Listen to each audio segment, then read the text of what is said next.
شب برات کب ہے، کس دن ہے، کون سی تاریخ ہے اور کون سا دن ہے، اور کب کون سی رات ہم لوگوں کو جاگنی ہے، اور اس میں روزہ کب کا رکھنا ہے، یہ پوری تفصیل میں آپ لوگوں کو بتا دیتا ہوں، کیونکہ بہت زیادہ لوگ کنفیوز ہیں اس کو لے کر کہ شب برات کب ہے، کیونکہ کچھ لوگ اس کی تیاری میں لگ جاتے ہیں،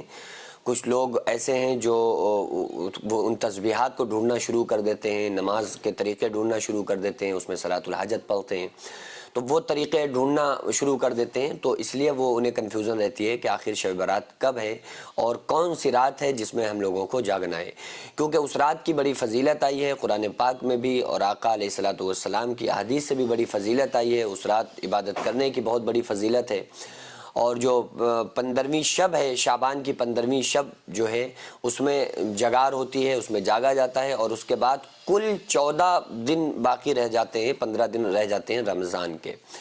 اور آقا علیہ الصلوۃ والسلام اس شعبان کے مہینے میں کثرت سے روزے رکھا کرتے تھے۔ حضرت عائشہ صدیقہ فرماتی ہیں کہ میں نے رسول اللہ صلی اللہ علیہ وآلہ وسلم کو رمضان کے علاوہ شعبان سے زیادہ روزے رکھتے ہوئے کسی اور مہینے میں نہیں دیکھا، یعنی کہ آقا علیہ الصلوۃ والسلام رمضان کے بعد جو شعبان میں روزے رکھتے تھے یہ بہت زیادہ روزے رکھا کرتے تھے، اور اتنے روزے کسی اور مہینے میں رمضان کے علاوہ نہیں رکھتے تھے۔ اور نفلی روزے جو ہے نا، رمضان کے روزے صرف ایک مہینے کے رمضان کے روزے فرض ہیں، ٹھیک ہے، یا ایھا الذین آمنوا کتب علیکم الصیام کما کتب علی الذین من قبلکم لعلکم تتقون، کہ اللہ تبارک و تعالیٰ نے رمضان کے روزے تم پر فرض کیے ہیں جس طرح تم سے پہلے لوگوں پر فرض کیے گئے تھے۔ رمضان کے روزوں کے علاوہ اور جتنے بھی روزے ہیں پورے 11 مہینے کے، چاہے وہ کوئی بھی روزہ ہو، محرم کا ہو، آپ شعبان میں رکھیں، شوال میں رکھیں، یا کبھی بھی رکھیں، وہ سب نفلی روزے ہیں۔ تو نفلی روزوں میں جو سب سے زیادہ اہمیت ہے وہ ہے شعبان کے مہینے میں روزے رکھنے کی۔ تو شعبان میں جس رات ہم لوگ جاگتے ہیں اس میں ہم لوگ روزہ رکھتے ہیں، اکثر و بیشتر لوگ اس میں روزہ رکھتے ہیں، تو یہ روزہ رکھنا فرض نہیں ہے، رکھیں گے تو ثواب ہے، بہت بڑی فضیلت ہے، نہیں رکھیں گے تو گناہ نہیں ہے۔ تو جاگنا کب ہے اور روزہ کب رکھنا ہے اس کی تفصیل سمجھ لیں کہ یہ 2024 میں 25 فروری 2024 جو ہوگی نا، یعنی اتوار کا دن آنے والا جو سنڈے ہوگا، اتوار ہوگا، تو یہ رات جاگی جائے گی، جو اتوار 25 تاریخ آئے گی نا، 25 فروری 2024 میں جو 25 فروری آ رہی ہے، اور آنے والا جو سنڈے ہے، اتوار ہے، یہ اتوار کا دن گزر جائے، اس کے بعد جو شب آئے گی، جو رات آئے گی، وہ جاگنے والی رات ہے، اور اس کی ٹائمنگ 10 بجے سے نہیں ہے جو آپ سوچتے ہو کہ وہ 10 بجے سے 11 بجے سے، جب 12-1 بجے سے جاگنا شروع کرتے ہیں، عبادت کرنا شروع کرتے ہیں، بلکہ اس کی جو جتنی بھی جاگنے والی راتیں ہیں ان کی جو ٹائمنگ ہوتی ہے وہ مغرب کے وقت سے لے کر، مغرب کے نماز سے فارغ ہونے کے بعد سے لے کر فجر تک یہ رات رہتی ہے، تو اس لیے ہم لوگوں کو ذرا سا بھی وقت اس میں ضائع نہیں کرنا چاہیے۔ تو دن کون سا ہے؟ اتوار کا دن ہے، اتوار کا دن گزر جائے اس کے بعد جو رات آئے گی وہ جاگنے والی رات ہے، اور اس میں جاگا جائے گا۔ اور تاریخ کون سی ہے؟ 25 تاریخ ہے، 25 تاریخ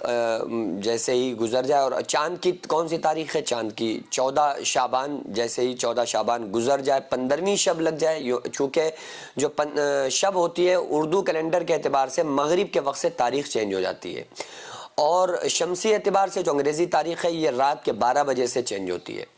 تو شمسی اعتبار سے اگر آپ دیکھیں گے تو جو 14 شعبان ہے وہ اتوار کا دن ہے، تو جیسے ہی اتوار کا دن گزر جائے تو بس 14ویں تاریخ ختم ہو جائے گی، 15ویں شب لگ جائے گی، تو 15ویں شب ہم لوگوں کو جاگنا ہے۔ اب روزہ جو رکھنے والے لوگ ہیں وہ اس میں کوئی قید نہیں ہے، آپ جتنے چاہیں روزے رکھ سکتے ہیں، تو آپ چاہیں تو 15-16 کا رکھ لیں، یا 14-15 کا رکھ لیں، یا آپ چاہیں تو کم زیادہ بھی کر سکتے ہیں، آپ چاہیں تو صرف ایک روزہ بھی رکھ سکتے ہیں، تو اس میں کوئی قید نہیں ہے، آپ 14-15 یا 15-16 یا پورے روزے آپ شعبان میں رکھ لیں، یا پھر 1-2-4 گیپ کر کے رکھ لیں، کوئی مسئلہ نہیں ہے، لیکن اللہ تبارک و تعالیٰ اگر توفیق دے تو 2-4-6 روزے آپ ضرور رکھیں، کیونکہ یہ رمضان کا استقبال ہوتا ہے، یہ رمضان کے آنے کی خبر ہوتی ہے کہ ہم نے شعبان سے ہی روزوں کو رکھنا شروع کر دیا، اور یہ سنت رسول صلی اللہ علیہ وآلہ وسلم بھی ہے۔ مدرسہ آپ دیکھ رہے ہیں، یہ لیڈیز مدرسہ ہے جس کی زمین کو میں نے اپنا کھیت بیچ کر جس کو خریدا تھا، اور 1 منزل تک بنانے کا فی الحال ارادہ ہے، انشاءاللہ بنا لوں گا، لیکن اس کے بعد اس میں کروڑوں روپے کا خرچ ہے۔ آپ لوگوں سے گزارش ہے زیادہ سے زیادہ اس میں تعاون کریں، اللہ تبارک و تعالیٰ اس کا اجر آپ کو 70 گنا آخرت میں، 10 گنا دنیا میں، اور مرنے کے بعد قیامت تک اللہ تعالیٰ اس کا ثواب آپ کو عطا فرمائے گا۔